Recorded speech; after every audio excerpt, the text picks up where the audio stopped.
Camarades, Dieu a créé le monde avec tout ce qu'il y a comme bonheur, comme malheur, comme bien, comme mal, les humains, les génies, les animaux et tout ce qui va avec. Mais nous, humains, avons décidé de faire du monde autre chose. Chez les impérialistes, ils ont une vision du monde que je m'en vais vous expliquer. Le monde se résume en un triangle pour eux. Vous verrez le triangle dans la plupart de leurs insignes. Peut-être que vous ne comprenez pas, mais le monde se résume en un triangle. Pour eux, au sommet du triangle se trouve l'empire du bien. Et l'empire du bien, c'est eux. C'est la prospérité, c'est tout ce qui est positif. C'est eux qui ont droit à tout ce qui est bonheur sur ce monde. C'est eux qui ont droit à toutes les richesses. C'est à eux d'imposer leur manière de voir le monde. C'est à eux d'imposer leur vision, leur mode de vie. Voilà pourquoi, pendant la colonisation ou leur conquête, je dirais, ils venaient vers nos terres et ils disaient qu'ils ont découvert nos terres parce que pour eux, nous sommes des sauvages. Nous n'avons rien de comme eux, en fait. Donc, ils nous appelaient des indigènes et c'est eux, le peuple. Ils s'arrogent tous les droits et pour eux, le monde doit marcher comme ce qu'ils veulent. C'est simple, je prendrai quelques exemples. Regardez à travers leurs films, ils ont préparé l'esprit de leur peuple pour les faire comprendre qu'ils sont les meilleurs. C'est eux qui doivent tout posséder. Vous ne direz pas le contraire.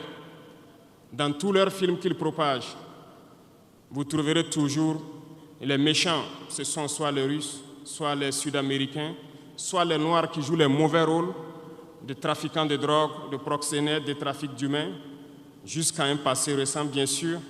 Vous trouverez les Arabes qui jouent le rôle des terroristes. Voilà un peu comment ils perçoivent le monde. Quand je prends sur le volet économique, qui parmi nous n'a pas traité les produits chinois de produits Shintok, comme on aimait l'appeler, de mauvais produits? Mais aujourd'hui, j'ai pu vous dire qu'on a tout tort, parce que la Chine est à un niveau de technologie assez avancé, et c'est en Chine que la plupart de ces pays viennent s'approvisionner, mettre leur marque dessus et nous revendent comme étant leur propriété. Regardez autour de vous. Nos entrepreneurs qui sont dans le BTP ne diront pas le contraire. Tous leurs engins aujourd'hui sont chinois. Ceux qui font le transport ne diront pas le contraire. Ils nous ont menti parce que nous avons fait le tour du monde un peu dans ces 20 mois pour chercher des entreprises, pour chercher des usines. Et nous avons compris que tout revenait là-bas. Mais par leur communication, ils nous ont amenés à détester tous les produits chinois, à vouloir nous faire comprendre que ce qui est bon venait de chez eux, pas forcément d'ailleurs. C'est simple. Remonter le temps. Pour mieux comprendre ce que je dirais, il faut remonter un peu le temps. Et j'espère que certains iront lire qui sont les tsars, les conquêtes mongoles, les empires perses, turcs et ottomans. Lisez leur histoire, vous comprendrez pourquoi le monde est ainsi fait. À la base du triangle, il y a deux empires. D'un côté, l'empire du mal, selon eux, et l'empire des esclaves de l'autre côté. Voilà comment ils voient le monde. Qui est-ce qu'ils appellent l'empire du mal? Ceux dont je viens de citer tout de suite l'origine, et je vous ai dit de remonter le temps. Allez-y lire, vous comprendrez pourquoi ils sont l'empire du mal à leurs yeux. Ils combattent l'empire du mal. Pour eux, l'empire du mal doit disparaître. Pour eux, l'empire du mal incarne le diable. Ils communiquent et ils le font comprendre à leur peuple ainsi. Voilà pourquoi après la Seconde Guerre mondiale, dans les années 80, je prendrai le cas de la Russie, où tous les stratagèmes ont été mis en œuvre pour l'effondrer, avec le président Gorbatchev. Aux États-Unis, c'est le président Ronald Reagan qui était à la manœuvre. 3 stratagèmes principaux ont retenu notre attention. Ils sont allés donc au niveau de l'Arabie Saoudite les demander de baisser le prix du pétrole de 35 $ à 7 $ pour faire écrouler l'économie russe. Parallèlement à cela, le deuxième stratagème,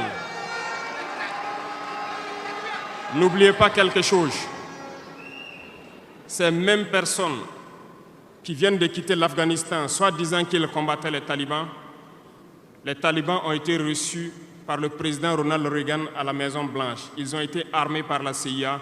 Les fameux missiles Stinger, Sol-Air, ont été livrés aux talibans pour combattre les Russes. Et plus tard, ils viennent supposer les combattre. Allez-y comprendre. Le troisième stratagème, c'était un bluff. Le projet IDS, Star Wars.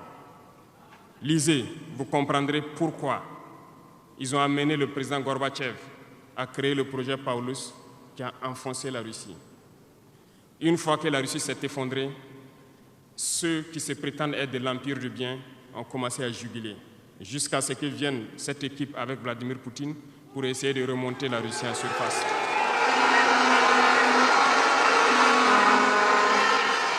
L'Empire du mal, selon eux, a beaucoup souffert. Regardez l'Iran aujourd'hui, toutes les sanctions possibles. Regardez comment ils qualifient certains peuples. Par la communication, ils peuvent arriver à vous amener à faire détester un peuple ou à aimer un peuple. Ils sont très forts dans la communication et ils passent par tous les canaux possibles. Regardez les guerres qui sévissent. Ils ont tout inventé pour leur propre intérêt.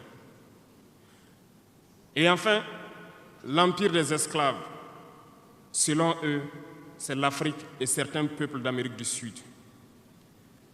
Dans leur tête, comme je le disais dernièrement, l'Afrique les appartient, nos terres les appartiennent, les richesses de l'Afrique sont pour eux.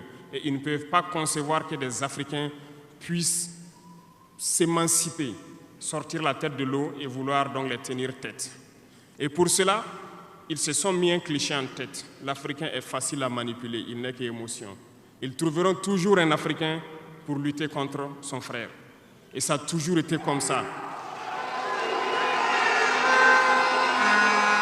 Par la communication, ils vous ont amené à détester votre propre couleur de peau. Dans nos cultures, et dans beaucoup de cultures au Burkina Faso ici, le deuil était symbolisé par la couleur bleue. Lorsqu'une femme perd son mari, elle portait donc des tenues de couleur bleue pour faire son deuil pendant un temps donné. Ce sont eux qui sont venus vous dire que le noir symbolise le deuil, le diable, la médiocrité, tout ce qui est mauvais. Et malheureusement, nous avons tellement avalé ça que lorsque nous sommes en deuil, nous nous mettons également en noir. Il faut que nous nous réveillons. Il faut que nous nous réveillons parce que voilà le cliché qu'ils ont en tête. Eux, ils sont l'empire du bien, d'autres sont l'empire du mal, et nous, nous sommes l'empire des esclaves. Voilà comment les impérialistes voient le monde. Il faut que vous compreniez cela. Et là, je m'en vais faire un coup de gueule à l'endroit donc de certains intellectuels qui continuent de vouloir prêcher pour les impérialistes. Est-ce qu'ils ignorent cette partie de l'histoire? Je n'invente rien. Ça a été déclassifié. Vous trouverez tout ce que j'ai dit dans les bibliothèques ou partout sur les moteurs de recherche. Ces intellectuels n'ont-ils pas lu cela? Ne connaissent-ils pas l'histoire de ce monde? C'est peut-être par malhonnêteté ou quelques billets de dollars qui les amènent à toujours prêcher pour les impérialistes. Il faut que nos intellectuels arrivent à tout moment à prêcher pour conscientiser nos peuples, nos masses populaires, pour qu'ils comprennent d'où ils viennent et comment ils sont vus des impérialistes.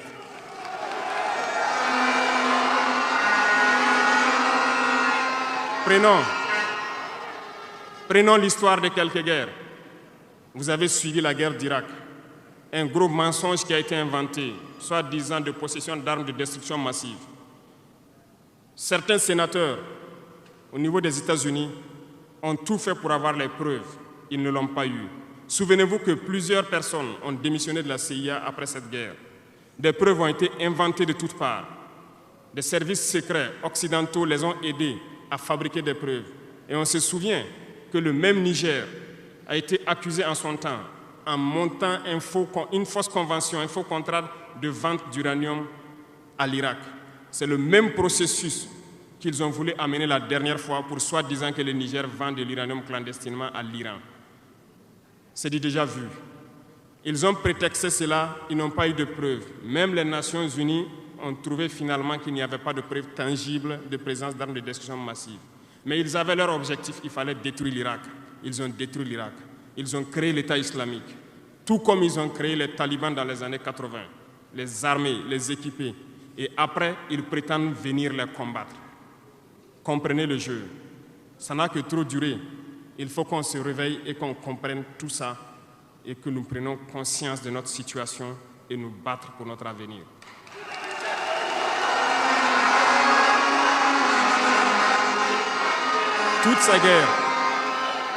Toutes ces guerres ont été inventées, passant par l'Irak, la Syrie, la Libye, dans le but de déstabiliser le monde à leur profit, parce que nul ne doit pouvoir les égaler. C'est ce que nous vivons aujourd'hui dans le Sahel aussi à travers le terrorisme qu'ils nous ont imposé, parce qu'ils trouveront toujours des Noirs qui vont s'exciter et qui vont prendre les armes contre leurs frères noirs. C'est ce que nous vivons. Ils n'ont jamais quitté ce modèle. Malheureusement, beaucoup de gens leur donnent raison. À cause de quelques billets de dollars, ils se vendent très moins cher à l'ennemi, à l'impérialiste, et ils se mettent à combattre leurs frères. Je voulais faire ce petit historique du monde pour que vous compreniez comment l'impérialisme voit notre monde. Ça se résume en ces petits triangles. Après cela, dans cette deuxième phase, je dois vous expliquer pourquoi nous devons nous battre. Une petite histoire, en 2015, à Tombouctou, lorsque nous avons rencontré, j'étais chargé de la sécurité donc, de la plateforme aéroportière. Dans les patrouilles, nous avons rencontré des individus qui rôdaient autour. Un de ces individus était manchot. Je lui ai fait comprendre que c'était dangereux de rôder autour de la base parce qu'il peut se faire tuer. Il m'a dit qu'il voulait se faire tuer, il voulait mourir. Et j'ai cherché à comprendre leur histoire. Certains étaient fous, d'autres étaient normaux, mais ils cherchaient à mourir à cause du terrorisme. Ils nous ont expliqué que lorsque les terroristes sont rentrés à Tombouctou, le manchot qui m'expliquait ça, un soir, les terroristes se sont pointés à son domicile. Ont voulu violer sa femme devant lui. Il s'est opposé. Ils sont repartis. Le lendemain, on est venu le pêcher à la maison, l'amener à la place publique. On l'a accusé de vol. On a tranché sa main, on l'a battu. Il est reparti à la maison. Son fils, qui avait 16 ans, qui s'occupait de sa main, ils sont revenus. Ils ont violé la femme. Ils ont enlevé son fils. Ils ont continué à violer sa femme pendant des jours, jusqu'à ce que la femme se suicide.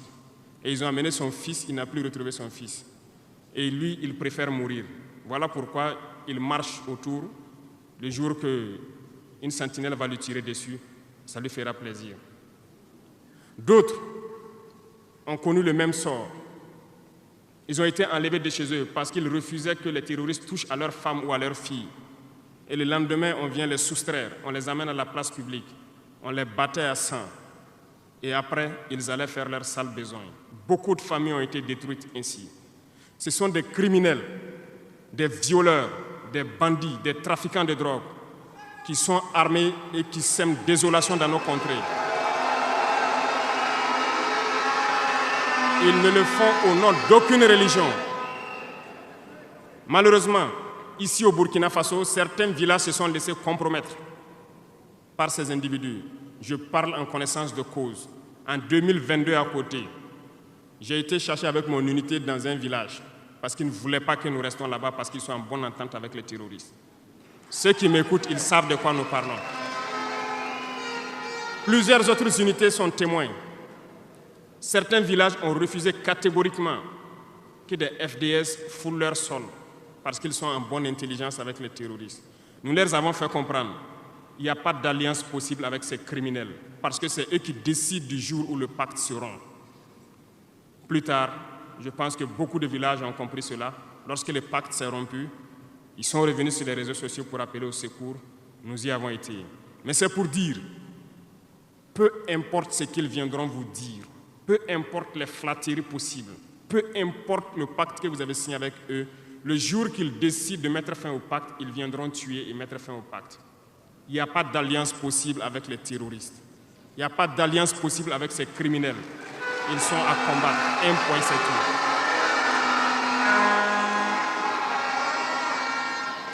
Aujourd'hui, nous constatons un phénomène, malheureusement, dans nos villes ici.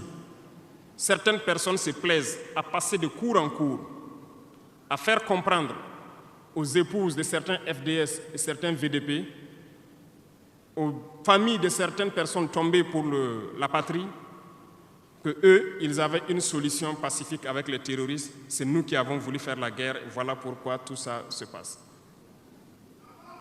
Comment est-ce que des êtres humains, voyant tout ce qui se passe, comprenant le monde, peuvent avoir de tels propos? Ne vous détrompez pas. Soit nous les combattons, ou ils nous combattent. C'est tout.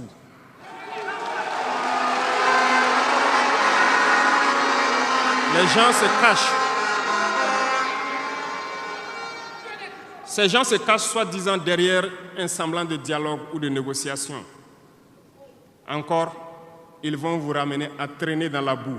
C'est ça l'objectif de l'impérialisme, que le fléau dure, que ça dure dans le temps, que vos États ne soient pas structurés et qu'on continue de profiter de vos richesses. Plus ça dure, plus ça les arrange. Et malheureusement, ces individus qui passent de cour en cour font le jeu des impérialistes. S'ils m'entendent, qu'ils arrêtent maintenant, parce qu'ils iront combattre eux-mêmes.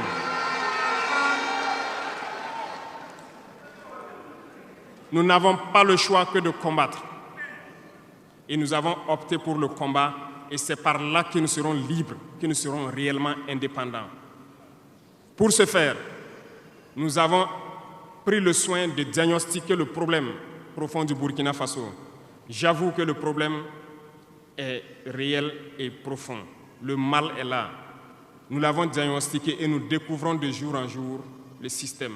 Plusieurs nœuds ont été défaits, mais des nœuds restent à défaire parce que tous les jours que Dieu fait, nous découvrons certaines pratiques. Je peux comprendre, plusieurs décennies durant, ce système s'est installé. C'est devenu comme un gène dans nos ADN. Mais il faut que nous arrivions donc à soustraire ce gène donc de nos ADN et pouvoir construire un Burkina nouveau. Voilà pourquoi dans la troisième phase de mon propos, je m'en vais donc donner des lignes directrices dans certains domaines clés. Nous ne donnerons pas de détails sur notre programme, si on peut le dire ainsi, parce que quand le programme est connu au détail près, ils vont anticiper, ils vont poser des obstacles sur nos routes et nous empêcher d'atteindre nos objectifs. Mais nous pouvons donc nous résumer en quelques mots. Parlant donc du domaine de la défense et de la sécurité, comme vous le constatez, nous avons opté pour le combat. Et pour cela, nous avons doublé presque les effectifs dans nos forces armées. Nous continuons de recruter et je pense que dernièrement, des recrutements ont été lancés côté officiers et sous-officiers et bientôt, dans quelques jours, le recrutement pour au moins 10 000 soldats devrait être lancé. Nous continuerons à renforcer les effectifs pour faire face. Parce que où que vous soyez, malgré le recrutement qui a été fait, il y a toujours le besoin de militaires. Partout au Burkina Faso, certains villages continuent de vouloir la présence militaire. Donc, il y a lieu de continuer à recruter et à équiper. Et je peux vous assurer que nous sommes sur cette lancée. Depuis janvier 2023, nous avons pu lancer un programme d'équipement. C'est vrai, le monde est fou, il y a la guerre partout. Aucune nation ne prend son équipement et vendre, on fabrique pour vous. Ce qui a fait que ces équipements ont traîné près de 18 mois, mais les premiers ont commencé à venir, comme vous avez pu le constater la dernière fois, et les équipements vont continuer à venir, parce que nous voulons que le niveau de notre armée atteint un niveau jamais égalé dans la sous-région.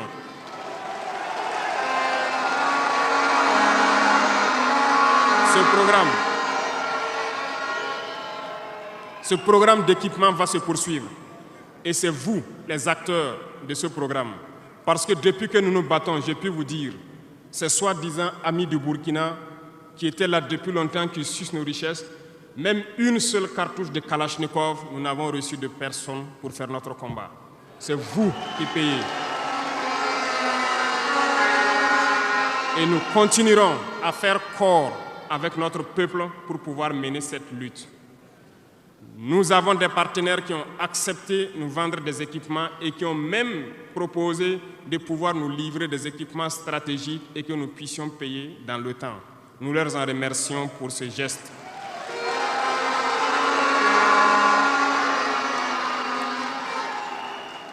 Et nous disons encore merci au peuple qui a compris le sens du combat, qu'il faut que nous nous battons.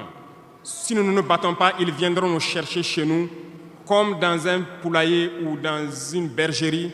Chaque matin, ils choisiront qui ils veulent pour aller exécuter sur la place du public, pour faire peur aux autres, aller trancher des mains ou des pieds sur la place publique pour faire peur aux autres. C'est comme ça leur tactique. Nous allons nous battre. Et nous nous donnerons les moyens pour y arriver. S'il arrive demain que nous sommes coincés dans une certaine lancée, nous viendrons encore vers le peuple et demander encore plus de sacrifices pour pouvoir atteindre l'objectif. Parce que malgré vos cotisations, je vous le disais tantôt, certaines puissances ont refusé de nous vendre les équipements, ont bloqué les équipements que nous avons achetés dans certains pays parce qu'ils ont la licence de certains composants. Et ces puissances exploitent des minerais au Burkina Faso. Je le dis ici, haut et fort et solennellement. Ça va s'arrêter. Nous allons retirer des permis d'exploitation. Nous n'allons pas permettre cela.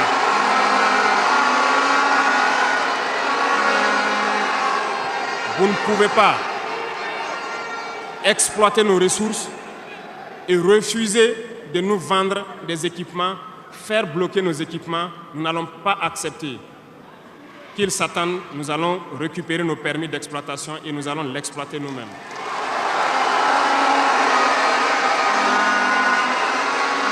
Revenant, pour conclure sur le volet donc de la défense, nous n'allons pas trop nous étaler là-dessus, mais sachez que tout ce qui est déjà arrivé, les hommes sont en formation là-dessus, d'autres équipements viendront et cette guerre, nous allons la mener.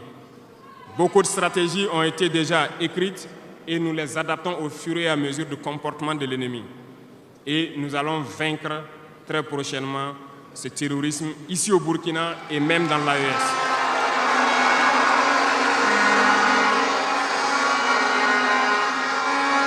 Pour ce qui concerne le domaine donc de la fonction publique, pendant longtemps, nous avons passé le temps à mettre en garde un certain nombre d'acteurs.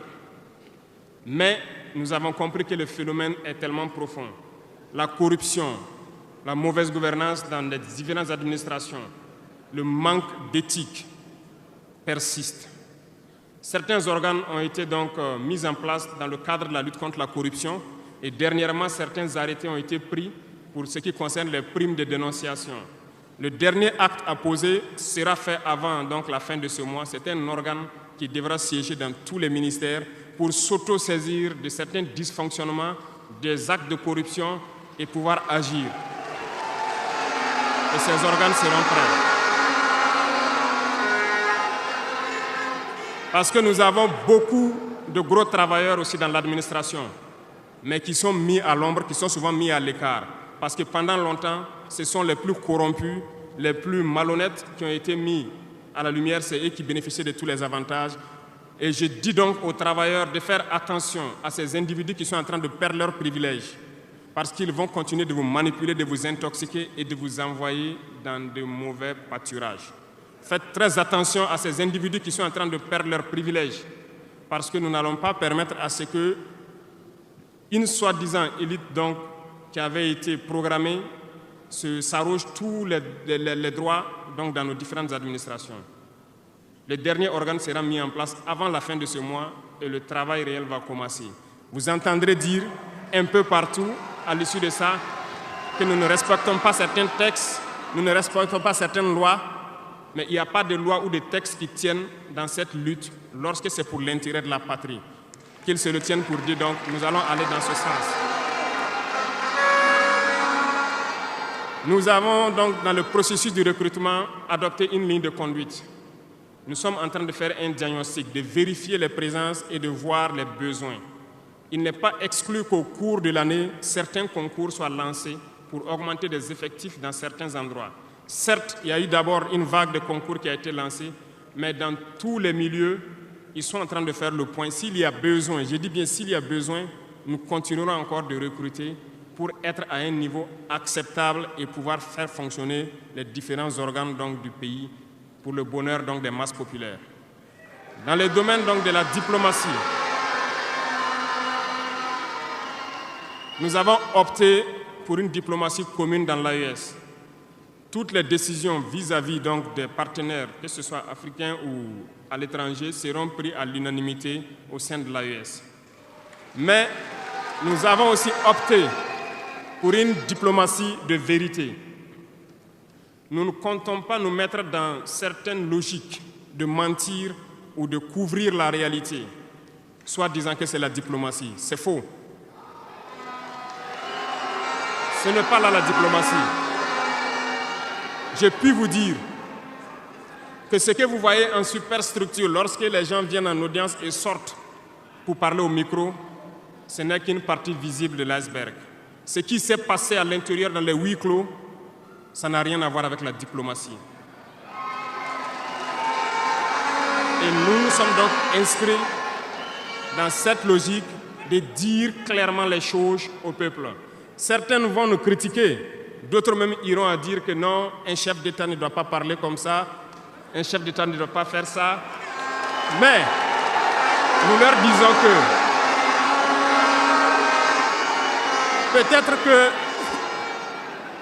peut-être que ces gens qui critiquent de cette façon lorsque nous disons la vérité, peut-être qu'ils ont une école où ils ont appris à être chef d'État, comment le chef d'État doit être. Sinon, je n'ai pas encore vu cette école. Et pourquoi nous devons ressembler forcément aux autres, faire comme les autres? Nous voulons créer notre modèle, notre identité. Et je pense que le Burkinabé, par définition, c'est l'homme intègre. Nous voulons la vérité. Et lorsqu'il y a la vérité qui sort, même si nous avons fauté, il faut que nous ayons le courage de venir vous dire, sur tel côté nous avons fauté, nous demandons pardon. Si vous nous pardonnez, vous nous pardonnez. Et nous ne voulons plus nous inscrire dans cette diplomatie mensongère. Nous avons, dans une interview, parlé du régime ivoirien. Certains Burkinabés sont montés sur leurs chevaux et critiqués. Je le dis, j'insiste et je persiste. Nous n'avons rien contre le peuple ivoirien, mais nous avons quelque chose avec ceux qui dirigent la Côte d'Ivoire.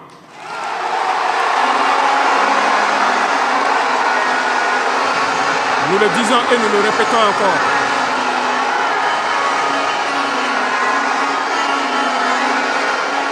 Laissez-moi vous dire quelque chose. Permettez-moi de vous dire quelque chose. Il y a bel et bien à Abidjan un centre des opérations pour déstabiliser notre pays. Personne ne peut le nier et nous vous ferons les preuves dans les jours suivants. Nous vous montrerons des preuves physiques. Vous allez comprendre de quoi nous parlons. Personne ne viendra nous dire qu'au Bénin, il n'y a pas de base française dirigée contre nous. Nous avons les preuves sous la main. 2 bases importantes.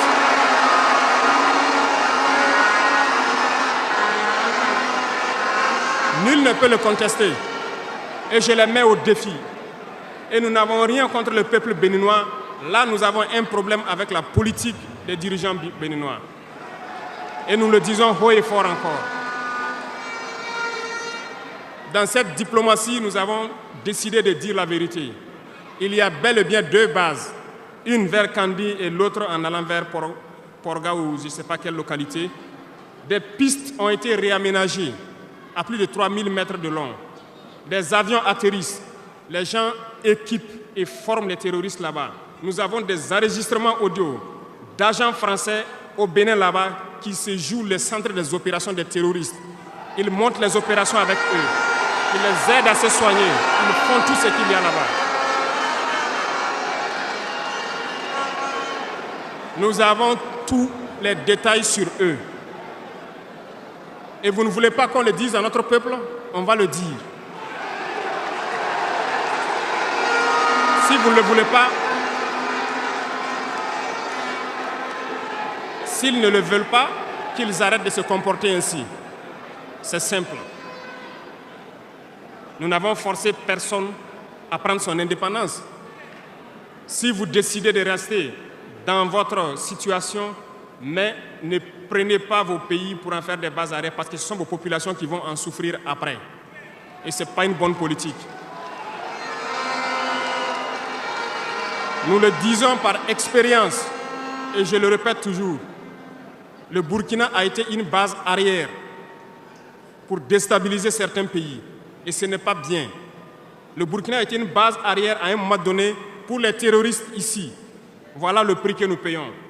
Donc, pour prévenir les peuples de ces pays dont je parle, doivent parler à leurs dirigeants et qu'ils arrêtent cette politique parce que ça ne les arrange pas du tout.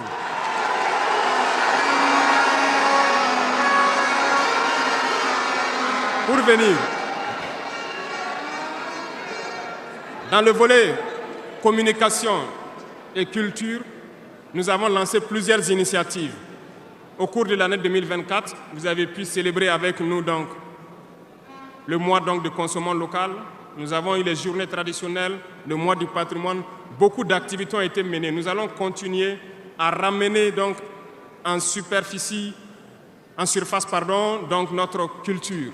Parce que c'est de là que nous retrouvons notre identité. Nous allons continuer des actions dans ce sens, à mettre en valeur notre culture, à mettre en valeur donc nos coutumes et à mettre en valeur le vivre burkinabé. Et nous souhaitons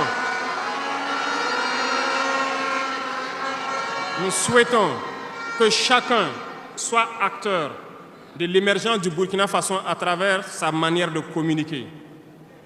Parce que tout se trouve dans la communication aussi. Vous avez suivi dernièrement la guerre communicationnelle qui a été dressée contre nous et ça continue, ça ne va pas s'arrêter. Et je souhaite que tous ceux qui sont dans la communication puissent être professionnels. Lorsque nous voulons poser un acte communicationnel, qu'on se pose la question, est-ce que c'est pour la patrie ou contre la patrie, avant de poser l'acte. Peu importe. Vous pouvez ne pas nous aimer, moi, ma personne. Vous pouvez ne pas m'aimer, mais vous devez aimer votre pays. En me faisant du mal, il ne faudrait pas confondre le pays. Et donc, la politique dans le domaine de la communication va devoir aller dans ce sens-là.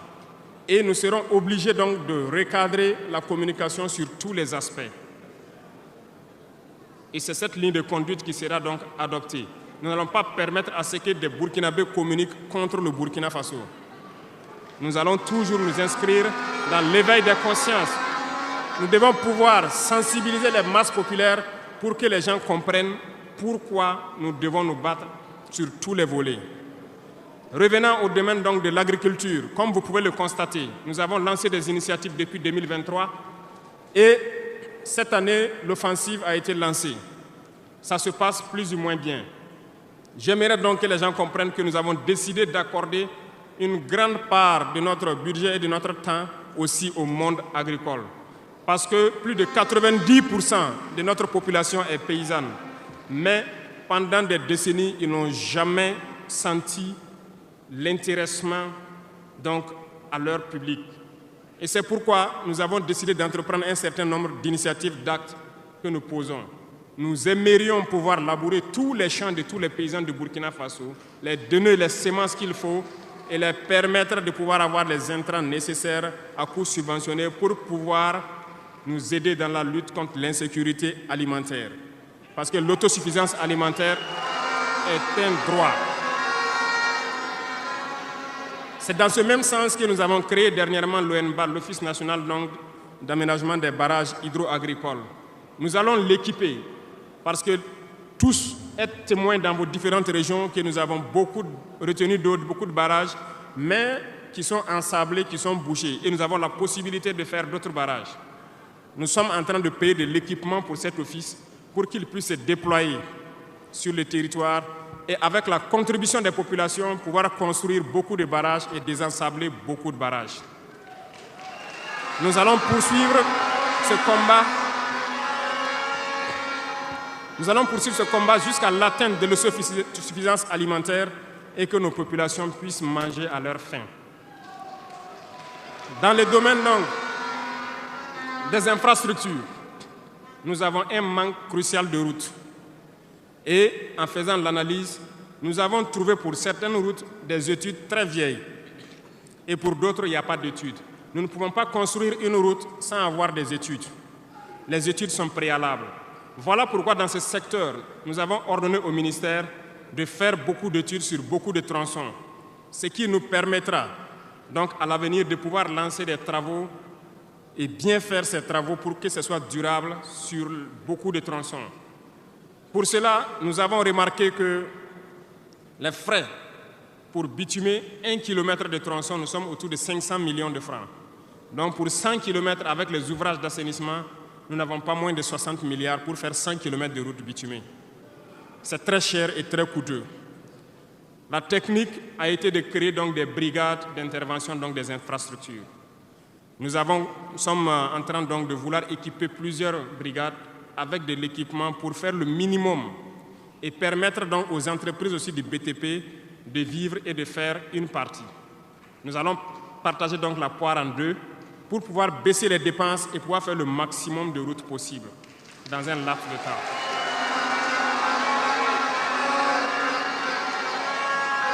Cela donc a déjà commencé et nous allons poursuivre au cours donc de ces 5 années dans ce processus pour que dans toutes les régions, nous puissions quand même pouvoir rallier le maximum de chefs-lieux de province et que nous puissions faire écouler nos marchandises et que les personnes puissent se déplacer sereinement.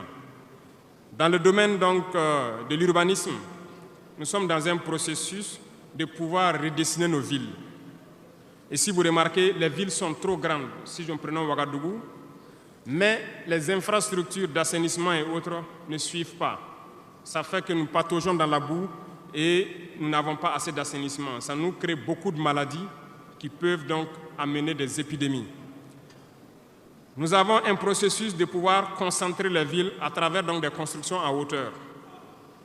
Pour cela, nous avons un plan que nous avons établi pour pouvoir aller d'un quartier et concentrer le maximum et maintenant étendre aux autres quartiers. Certainement, si les gens sont déplacés dans ces quartiers, beaucoup de terres vont se libérer pour pouvoir maintenant dessiner de bons plans pour nos villes. Nous allons commencer par des villes, un certain nombre de villes d'abord, et pouvoir l'étendre à toutes les autres villes. L'urbanisme doit pouvoir donc nous amener à jouer sur le volet de la santé. Parce que si l'urbanisation est bien faite, il y a un bon nombre de maladies telles que la dengue, le choléra et certaines maladies liées aux eaux sales qui stagnent dans nos rues.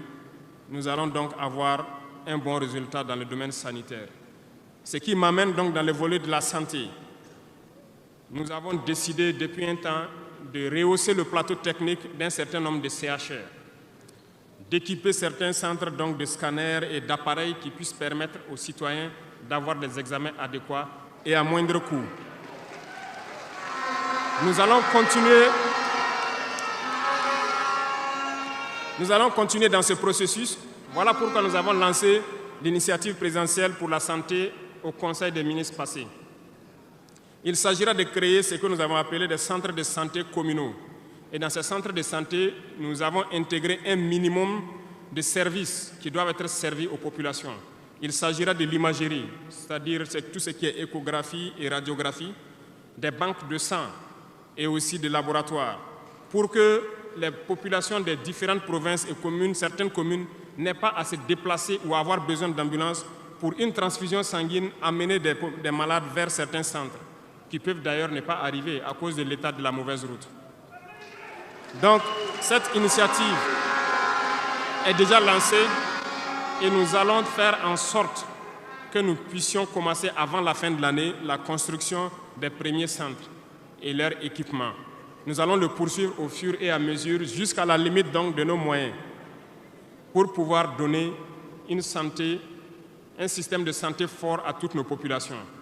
Nous ne voulons pas voir quelqu'un quitter sa localité pour venir vers un CHR pour une radio ou pour une transfusion sanguine. Donc, c'est bien possible. C'est bien possible parce que je reviens encore à nos impérialistes qui nous ont pillés pendant longtemps. Regardez, leurs simples hôpitaux pour leurs animaux sont plus équipés que nos centres de santé. Ce n'est pas concevable. Nous pouvons atteindre ce niveau et nous avons décidé de nous battre pour atteindre ce niveau. Le ministère a été instruit aussi de former le personnel nécessaire pour équiper ces centres-là au fur et à mesure que nous les mettons en place, parce que ça nécessite des professionnels engagés. Et pour être plus pointu, nous avons remarqué que nous avons des médecins assez posés, prenant l'exemple de ceux qui opèrent le cœur. Nous sommes en train donc de les accompagner pour pouvoir avoir un institut vraiment assez équipé et les permettre de faire certaines chirurgies du cœur sur place parce qu'ils en ont la capacité. C'est l'équipement qui les manque. On attend leur point de situation pour pouvoir les aider et les soutenir. Beaucoup d'autres spécialités ont fait leurs preuves et nous ferons tout pour les accompagner donc dans ce sens. Dans l'initiative, il est prévu aussi des centres de réanimation dans certains CHR qui n'en disposent pas. Parce qu'il nous a été dit qu'après plusieurs opérations, des patients souvent décèdent du fait de manque de centres de réanimation. Donc c'est un tout complet que nous sommes en train de mettre en œuvre pour pouvoir renforcer les systèmes de santé. Et nous sommes convaincus que si les Burkinabés mangent à leur faim et que l'urbanisation est bien faite, nous avons déjà gagné en termes de santé sur beaucoup de plans. Et il faut l'accompagner maintenant avec l'équipement.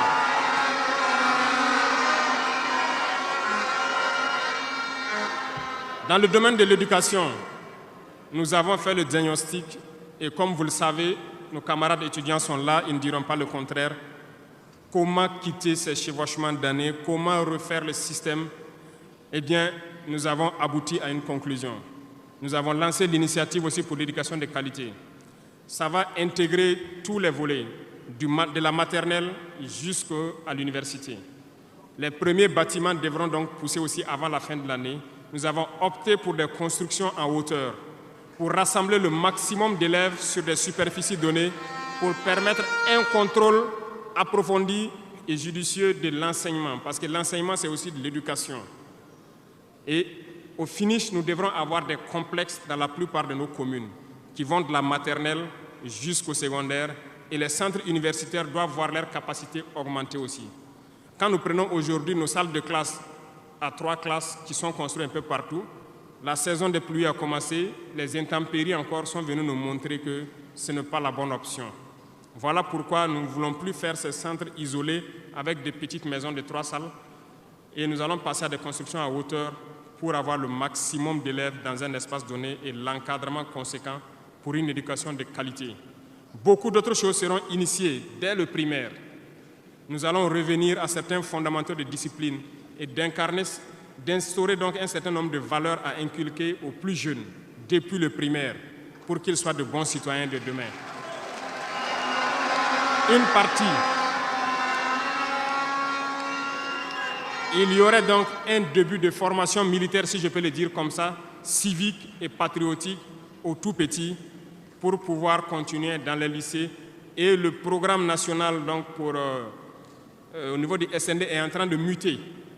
Le texte était venu en conseil, nous l'avons renvoyé avec des amendements pour que les travailleurs qui sont en activité actuellement puissent aussi passer dans ce centre pour avoir une formation militaire. Et ça fasse s'organiser à tour de rôle sur des périodes bien précises. Tout est une question de discipline, parce que par excellence, la formation militaire doit pouvoir discipliner les gens. Donc nous allons inculquer un certain nombre de valeurs au niveau donc de notre éducation.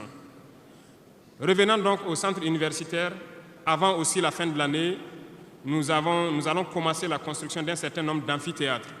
Et plus tard, lorsque les moyens le permettront, nous partirons sur le volet donc, de la restauration et aussi des cités au niveau donc, des différents centres universitaires. Mais nous commencerons par les amphithéâtres pour les permettre d'avoir donc où travailler pour que le décalage qu'il y a en termes d'années qui se superposent puisse se réduire considérablement. Nous avons fait une régulation budgétaire qui doit donc passer à l'Assemblée ce mois-là pour pouvoir donc initier toutes ces opérations. Qu'est-ce que cela veut dire? Nous avons diminué les dépenses de fonctionnement de l'administration pour pouvoir injecter ailleurs, notamment dans l'éducation et dans la santé. Ce programme donc, est prêt, il a été lancé et dans les jours à venir, vous serez témoins de l'évolution donc, de tout ce que nous sommes en train de vous dire. Et nous poursuivrons ce schéma tout au long donc, de ces 60 mois qui nous a été consacré. Revenant donc au domaine donc, des mines, je le disais tantôt, nous avons adopté une nouvelle politique. Le Burkina regorge de beaucoup de sortes de minéraux, mais il y a quand même un minéral pour lequel il n'y a plus de secret pour les Burkinabés. Et je m'en vais là saluer donc nos vaillants orpailleurs, très courageux, qui arrivent à rentrer dans les profondeurs de nos terres pour sortir ce minéral-là. Nous nous sommes dit, pourquoi continuer à laisser des multinationales étrangères venir puiser notre or pendant que nous savons l'exploiter nous-mêmes? Voilà pourquoi nous avons ordonné au ministère de réorganiser les orpailleurs et le gouvernement va prendre en compte l'exploitation de l'or. Plusieurs permis, comme je le disais, seront retirés de certaines personnes et nous allons l'exploiter nous-mêmes. Nous allons nous équiper.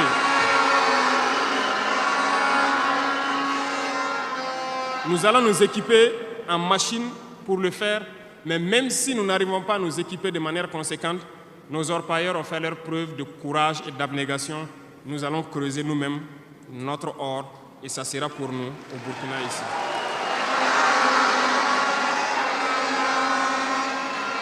Pour les autres substances, là où nous ne pouvons pas, et bien sûr, nos partenaires sincères qui acceptent de nous accompagner dans cette lutte, c'est à eux seuls que nous pourrons concéder certains permis. Parce qu'ils ont accepté de nous accompagner dans la lutte pour notre souveraineté, dans la lutte contre le terrorisme.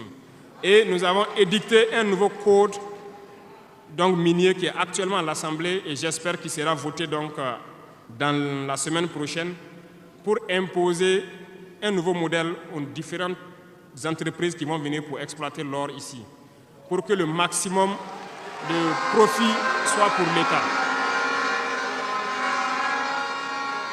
Et dans le volet donc, de l'énergie, comme vous l'avez constaté, nous avons de sérieux problèmes d'énergie. L'accroissement de la population n'a pas été suivi par une politique énergétique. Aujourd'hui, lorsque les pics de chaleur arrivent, il y a des délestages en permanence, beaucoup d'activités souffrent. Nous sommes en discussion avec des partenaires qui sont actuellement même au Burkina pour pouvoir construire dans l'urgence donc, des centrales thermiques de très grande capacité. Et nous voulons donc voir avec eux comment on peut réduire les délais de construction. Les discussions portent actuellement sur la réduction des délais de construction et le modèle financier que nous allons mettre en place. Nous espérons aboutir à ça en attendant que notre processus, qui peut paraître long, des centrales nucléaires puisse donc voir le jour. Sur ce volet aussi, ça se poursuit très bien.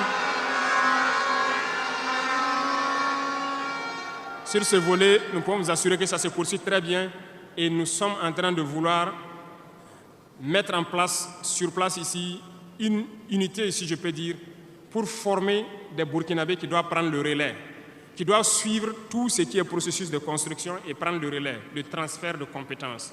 Donc, ça va prendre vraiment un processus assez scientifique pour que nous puissions, à l'avenir, lorsque la centrale sera là, que dans un futur pas loin, ça soit la propriété exclusive des Burkinabés, que les ingénieurs burkinabés se l'approprient et pouvoir le mettre en œuvre, pouvoir l'entretenir.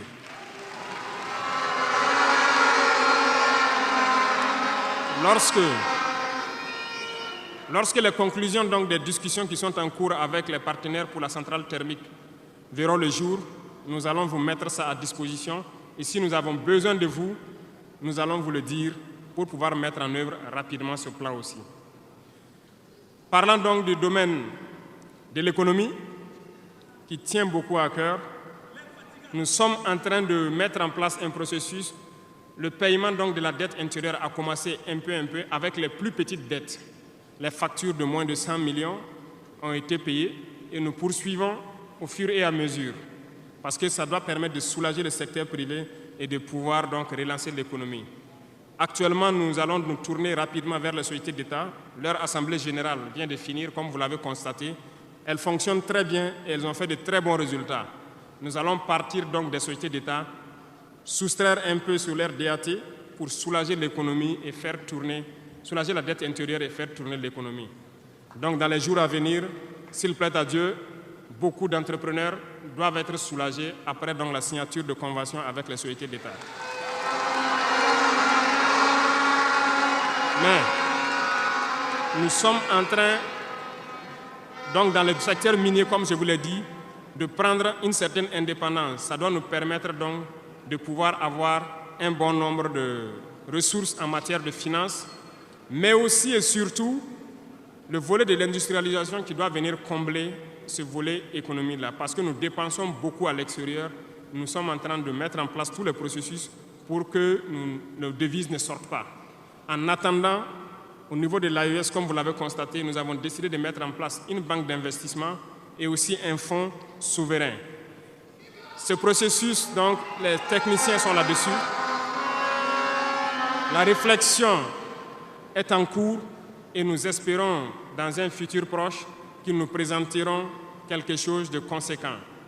L'autre volet stratégique que je ne vais pas parler et dont vous savez, nous avançons sereinement et au moment venu, ça va vous surprendre et rester à l'écoute. C'est tout ce que je peux dire.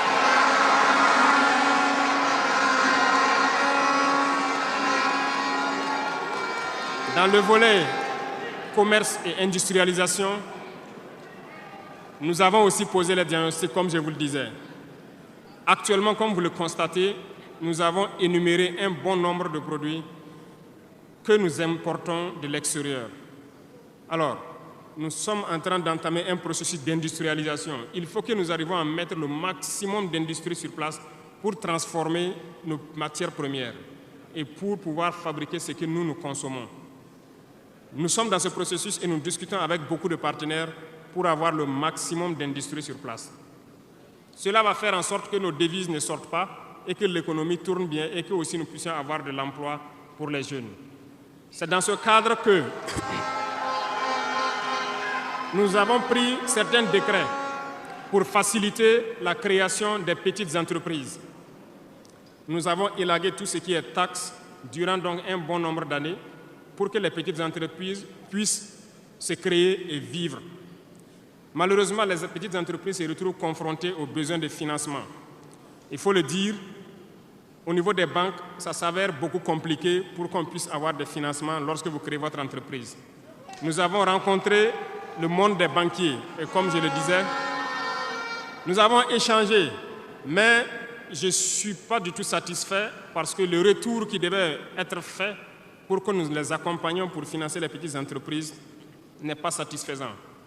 Voilà pourquoi nous sommes en train de réorganiser nos fonds qui étaient disponibles au niveau de l'État. Nous les avons rassemblés en un certain nombre de fonds, tant au niveau de l'agriculture, tant au niveau donc, du ministère de l'Emploi, pour pouvoir prochainement ravitailler ces fonds-là et pouvoir permettre aux jeunes qui créent les entreprises d'avoir des crédits et de pouvoir se lancer. Donc, et je profite interpeller donc le monde donc encore des banquiers de revenir avec des propositions parce que nous avons des solutions, mais peut-être pas de bonnes solutions pour eux.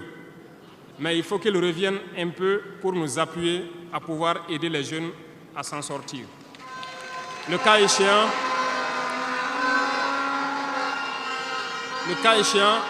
nous serons obligés de mettre en place un plan peut-être qui ne va pas plaire, mais nous serons obligés.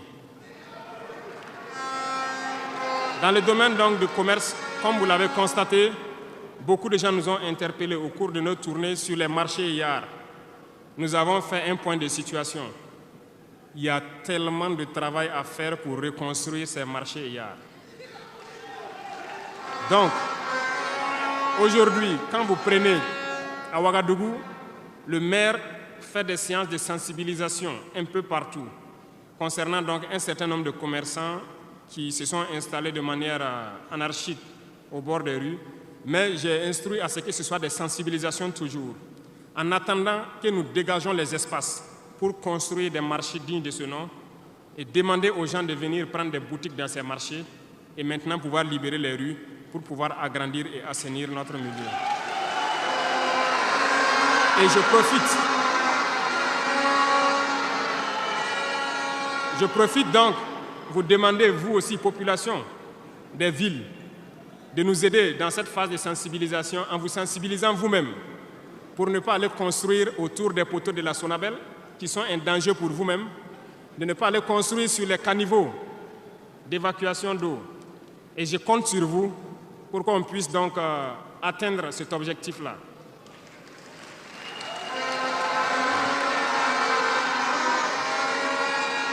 Revenant donc au volet donc de l'emploi, le sport, la jeunesse, nous sommes en train de faire une réforme. Il y aura un remaniement ministériel dans quelques jours où l'architecture des ministères va changer un peu. Nous allons consacrer un ministère entier à la formation secondaire et professionnelle pour que nous n'ayons plus à avoir donc au niveau de l'université ce blocage qui est là actuellement. Nous devons pouvoir professionnaliser beaucoup de jeunes depuis le lycée. Donc, soit depuis la 4e ou au niveau donc de la seconde, que les gens puissent décider d'aller dans des filières professionnelles et pouvoir s'auto-employer. Donc, un ministère sera consacré uniquement à ça. Parce que le système éducatif, comme je l'ai dit, après diagnostic, vous êtes d'accord avec moi que nous formons très peu d'ingénieurs. Pourtant, une nation qui se développe, l'indice aussi de développement, c'est en termes d'ingénieurs formés. Remontez dans l'histoire et voyez toutes ces grandes nations. Le nombre d'ingénieurs formés par an dans des spécialités pointues compte beaucoup dans le développement. Au Burkina, nous n'en avons pas assez. Voilà pourquoi l'école polytechnique de Ouagadougou, nous voulons la faire évoluer en université polytechnique en y mettant un certain nombre de filières technologiques et en recrutant le maximum d'étudiants qui puissent être formés là-bas et avoir des ingénieurs. C'est bien que nous ayons les filières comme lettres modernes, philosophie, droit, psychologie, histoire. Beaucoup d'étudiants se retrouvent là-bas contre leur gré. Ce n'est pas forcément ce qu'ils ont choisi, mais ce sont les filières disponibles qui forcément ne donnent pas des opportunités d'emploi. Voilà pourquoi nous avons décidé de valoriser ce secteur donc, de la formation professionnelle et de l'emploi en y consacrant entièrement un ministère. Donc dans les prochains jours, ce remaniement sera fait et vous verrez donc comment nous allons évoluer.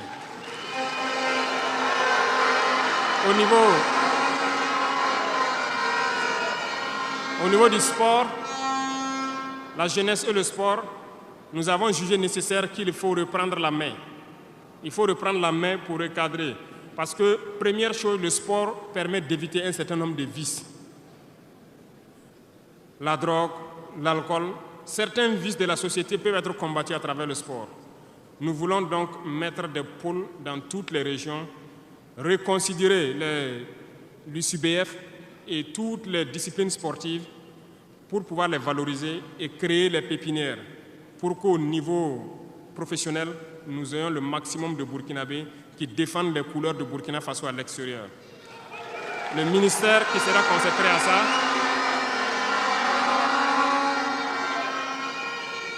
donc, il y a beaucoup déjà de textes qui ont été écrits et nous allons mettre en œuvre cela dès les prochains jours après le remaniement pour créer nous-mêmes ces espaces-là. Cela va demander à ce que nous puissions pouvoir unir un certain nombre de forces pour y arriver. Et je compte sur vous, au niveau de chaque région, de chaque province, de pouvoir avoir donc cette discipline sportive-là et de s'encourager à faire le sport, à pouvoir permettre d'identifier les talents et de les faire émerger. Donc, certains volets de la gouvernance, tels que la transition digitale, nous n'allons pas nous évertuer là-dessus parce que c'est un processus un peu nouveau. Nous sommes dans la dématérialisation pour pouvoir lutter contre la corruption et aussi faciliter beaucoup de choses aux usagers.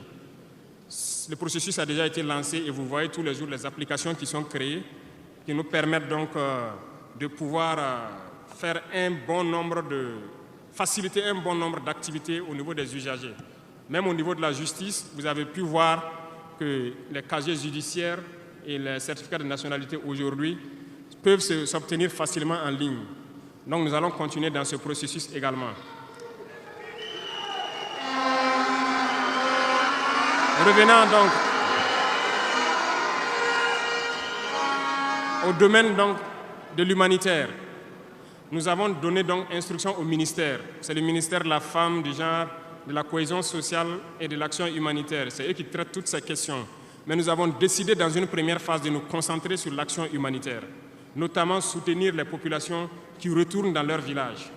Aujourd'hui, imaginez des populations qui retournent dans leur village en début de saison ou pendant la saison pluvieuse. C'est très difficile pour eux de pouvoir se nourrir ce temps-là. Donc, certains volets peuvent sentir moins donc, la présence du ministère, notamment le genre et autres. C'est parce que nous avons donné instruction au ministère de se concentrer sur l'action humanitaire. Au fur et à mesure que les villages rejoignent, que les villages puissent avoir le minimum pour survivre. Et là, à partir des moments, nous pourrons donc nous intéresser à tous ces volets. Parce que la cohésion sociale dont nous parlons ne peut advenir que lorsque les gens mangent à leur faim d'abord. Un pauvre et un riche ne peuvent pas s'asseoir sur la même table et parler. Si l'un a faim et l'autre...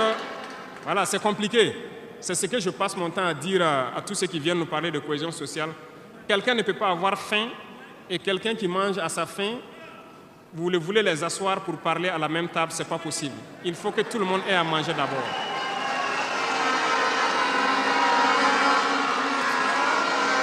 Voilà pourquoi c'est dans la lutte qu'il y a la cohésion. Acceptons de lutter. C'est dans la lutte, c'est dans la guerre qu'est née l'AES. C'est dans la lutte que nous avons pu nous unir dans le Sahel. Et c'est dans la lutte que les Burkinabés sont en train de s'unir. Allez-y voir tous ces villages qui se retournent. Je vous invite à faire le tour. Beaucoup sont venus de différentes provinces. Ils peuvent être dans leur village avec des désaccords. Ils ont été cherchés. Mais quand ils reviennent, ils sont plus soudés que jamais. La cohésion sociale se trouve dans la lutte également. Et pour finir, j'ai laissé le domaine de la justice en dernier pour terminer donc notre vision dans ce domaine.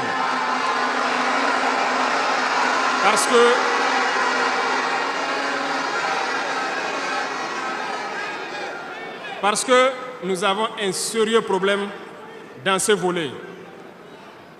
Nous avons entamé des réformes il n'y a pas longtemps au niveau du Conseil supérieur de la magistrature. Nous avons vu des écrits, nous avons vu des comportements de certains syndicats du monde de la justice. Très bien, certains ont tenté de boycotter tout ce qu'ils peuvent, mais comme le disait Diop, avec ou sans eux, nous allons avancer.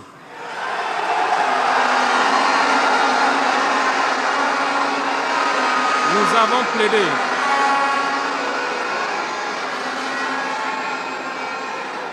Nous avons plaidé pour une justice juste, si on peut le dire.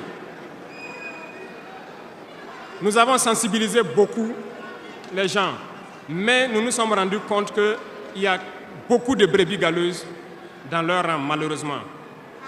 Nous ne pouvons pas comprendre que, malgré tout ce que nous disons, il y a une justice pour le pauvre et une justice pour les riches.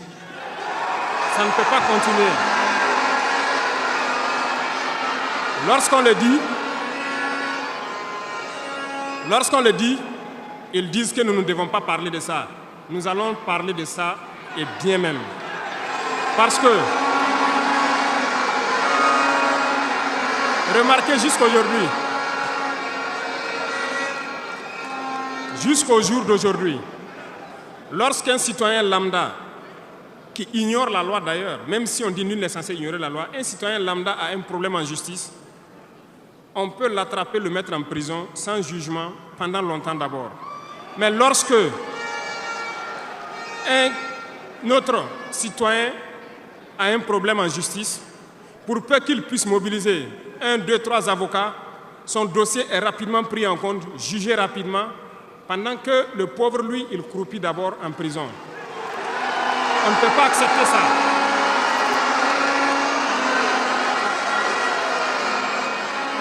Il y a des choses, il y a des situations et il y a des choses sur lesquelles nous n'avons pas voulu nous prononcer par juste devoir de réserve, parce que nous sommes à un certain niveau, on ne veut pas parler en premier. Mais nous allons rompre ce tabou-là. Ça ne peut pas continuer comme ça. Il faut que les gens changent de manière d'être.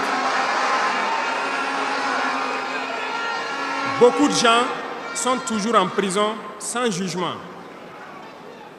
Nous allons lancer une campagne bientôt pour juger ces gens-là qui sont en prison pendant des mois sans être jugés. Parce que nous ne pouvons pas payer des gens et vouloir encore qu'on paye lorsqu'il y a un jugement. Ces pratiques vont cesser, ça fait partie du fonctionnement. Et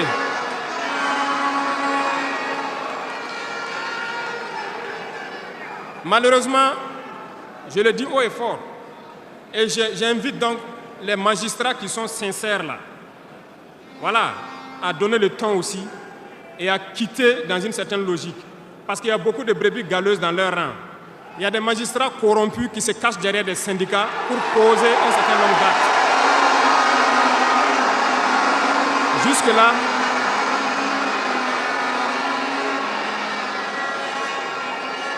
Jusque-là, nous sommes restés dans une certaine logique d'essayer de respecter certaines règles. Mais je veux qu'ils comprennent. Ce n'est pas parce qu'ils savent parler, nous savons parler.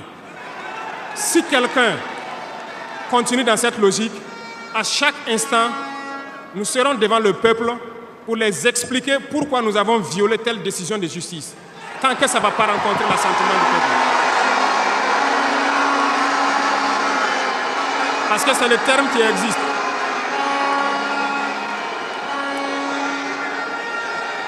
La patrie d'abord, la patrie avant tout.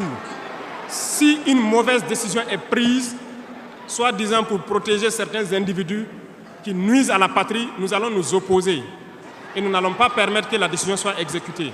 Et nous allons expliquer pourquoi nous nous opposons. Le Conseil supérieur de la magistrature a été modifié dans son architecture. Ils seront installés, si ça n'a pas déjà été fait, et ils vont commencer le travail. Tous ceux qui avaient les dossiers, des magistrats qui avaient été pris la main dans le sac, qui ont des dossiers, on va remettre tout à jour, ils seront jugés aussi, comme les autres. Il n'y aura rien d'infini.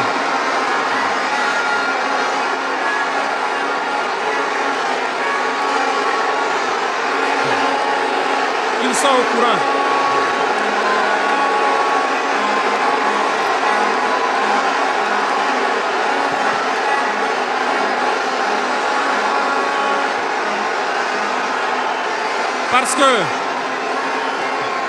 Parce que l'injustice est un fléau qui détruit la société. Oui, l'injustice est un fléau qui détruit notre société. Et il faut que ce soit clair. Certains diront qu'on n'avait pas besoin de le dire ici, on avait besoin de le dire. On les met en garde et ça sera fait. Ils vont le voir dans les jours à venir. Et c'est une mise en garde en même temps au nouveau Conseil supérieur de la magistrature qui sera mis en place de prendre au sérieux tous les dossiers. Certaines personnes ont été forcées à la corruption. Certains opérateurs économiques ont été escroqués, forcés à la corruption par certains membres de la justice. On a ouvert pour qu'ils puissent venir dénoncer ces individus-là. Ils vont être jugés également. Nous voulons une autre forme de justice.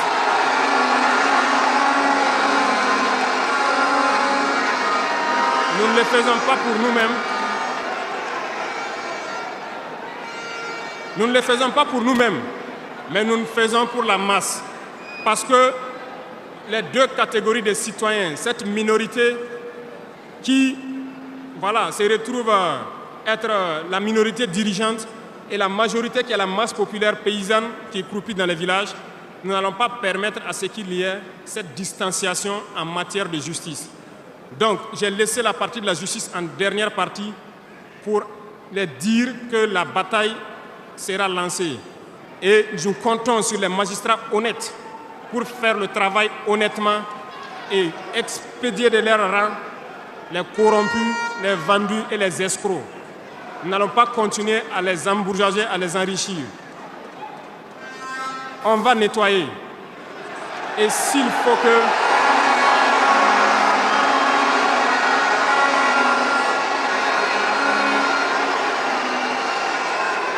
Et si à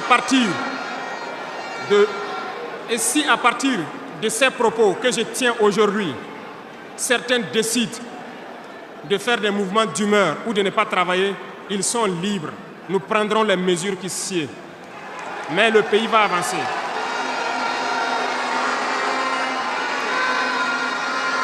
Tout Burkinabé a besoin de dignité. Tout Burkinabé a besoin de vivre en paix. Et la justice doit se donner en tenant compte de certaines valeurs. Nous avons vu des familles qui ont été détruites à cause de petites décisions de justice qui ont détruit cela. Je prends pour exemple, pour une simple bagarre au quartier.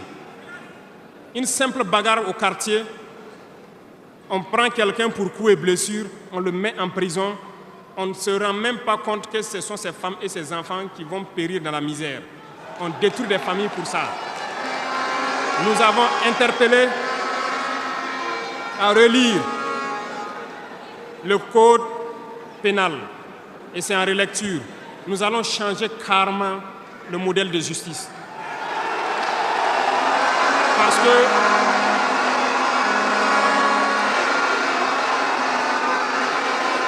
nous l'avons dit et nous le prêchons. Il y a plein de fautes. Il y a plein de fautes qui peuvent trouver un solutionnement sans être forcément la prison. Et je peux vous promettre que dans ces 5 ans, nous allons faire en sorte pour diminuer de manière drastique le nombre de prisons et augmenter le nombre de travailleurs dans nos plaines, parce que nous allons récupérer nos plaines.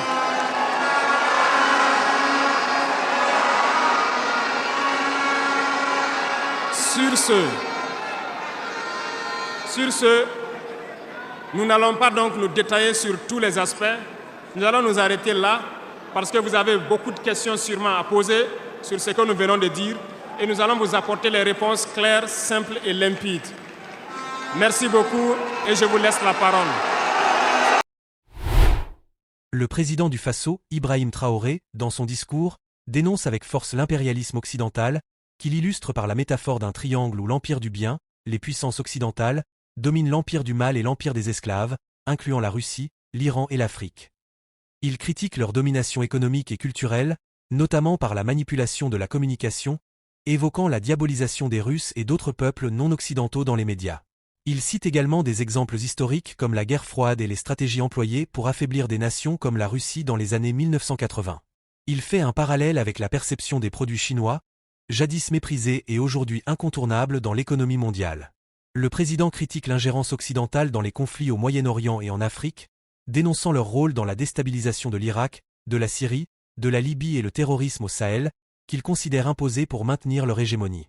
Il termine cette section par des témoignages poignants de victimes du terrorisme au Burkina Faso, soulignant la souffrance des populations et mettant en garde contre toute collaboration avec les terroristes. Traoré met aussi en lumière un phénomène dans les villes où certains incitent à croire que la guerre contre le terrorisme pourrait être évitée par un dialogue pacifique. Il réaffirme que le Burkina Faso n'a d'autre choix que de combattre, rejetant toute tentative de négociation, perçue comme une manœuvre impérialiste pour prolonger le chaos et exploiter les ressources du pays. Il appelle à une lutte implacable contre ce qu'il appelle un gène profondément enraciné, devant être extirpé pour atteindre une véritable indépendance. Sur ce point, Il met en avant les actions entreprises dans la défense et la sécurité, comme l'augmentation des effectifs militaires et le renforcement de l'équipement, malgré les obstacles internationaux pour obtenir des armes. Critiquant les puissances qui exploitent les ressources naturelles tout en entravant les ventes d'armement, il menace de révoquer les permis d'exploitation de ces pays.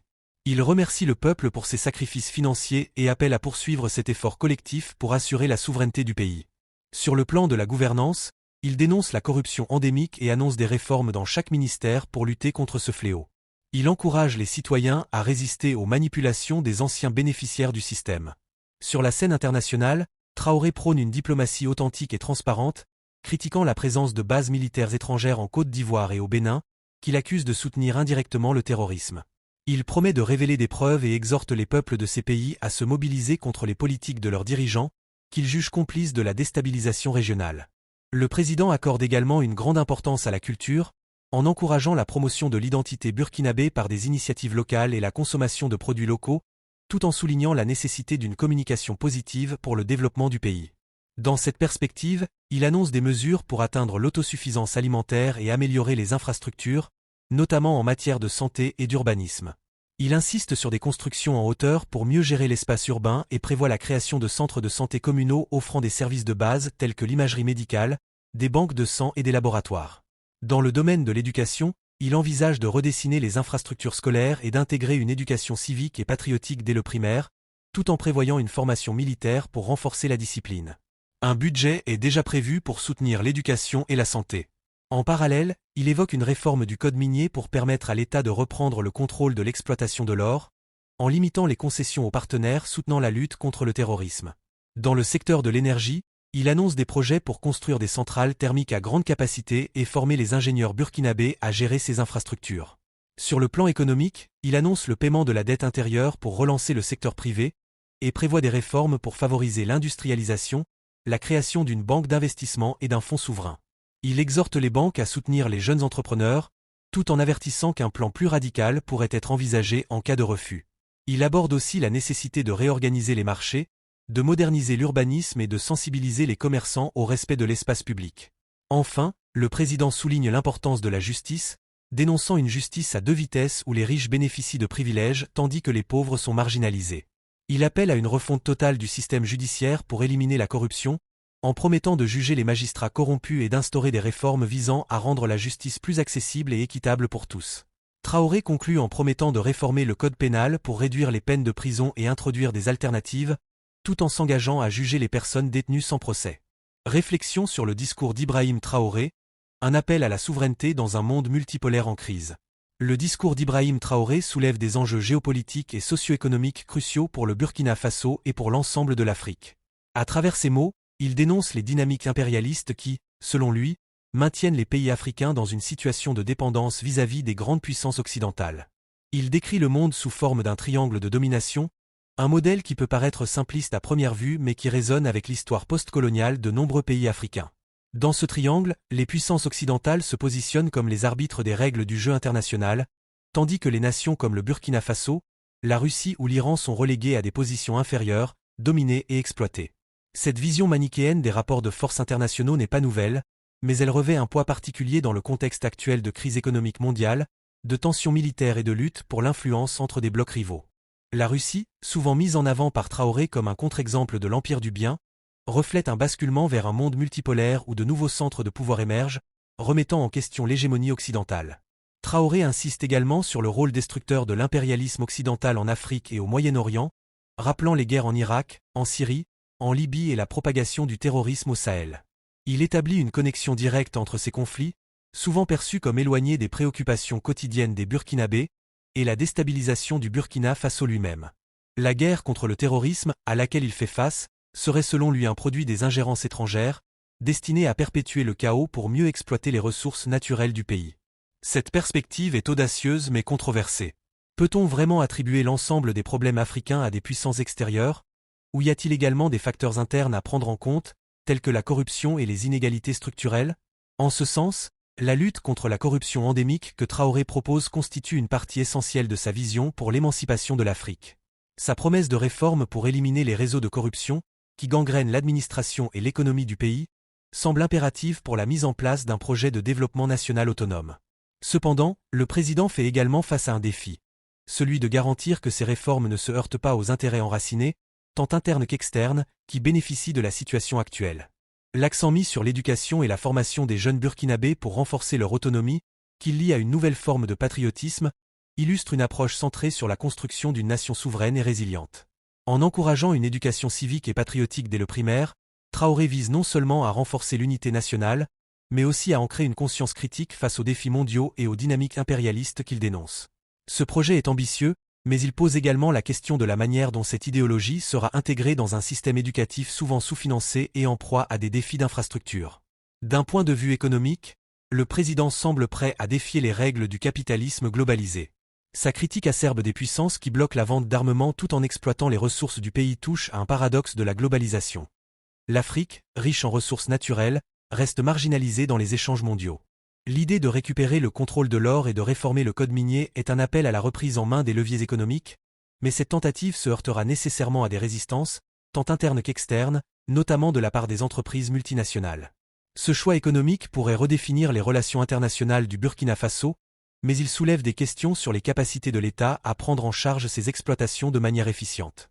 En somme, ce discours fait écho à une lutte pour la souveraineté qui dépasse les frontières du Burkina Faso. Il s'inscrit dans une logique de résistance contre des forces impérialistes, un appel à un ordre mondial plus juste et équitable, où les nations africaines, libérées des chaînes de la domination économique et politique, pourraient enfin tracer leur propre chemin. Mais cette lutte n'est pas exempte de défis internes. L'unité nationale, la lutte contre la corruption, l'amélioration des infrastructures et la mobilisation des ressources humaines seront autant de pierres angulaires pour construire l'avenir que Traoré appelle de ses vœux. Ce discours soulève ainsi des questions fondamentales. Jusqu'où un pays comme le Burkina Faso peut-il aller dans sa quête d'autonomie sans s'isoler sur la scène internationale? Comment cette souveraineté peut-elle s'articuler avec les réalités économiques d'un monde globalisé? Le Burkina Faso, sous la direction de Traoré, semble prêt à relever ces défis, mais seul l'avenir dira si cette vision pourra s'inscrire dans une dynamique durable et profitable pour son peuple. En somme, le discours d'Ibrahim Traoré soulève des enjeux cruciaux sur la souveraineté, la lutte contre l'impérialisme et la gestion des ressources nationales.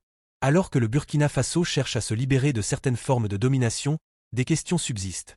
Cette quête d'indépendance peut-elle réellement aboutir sans compromettre les alliances internationales?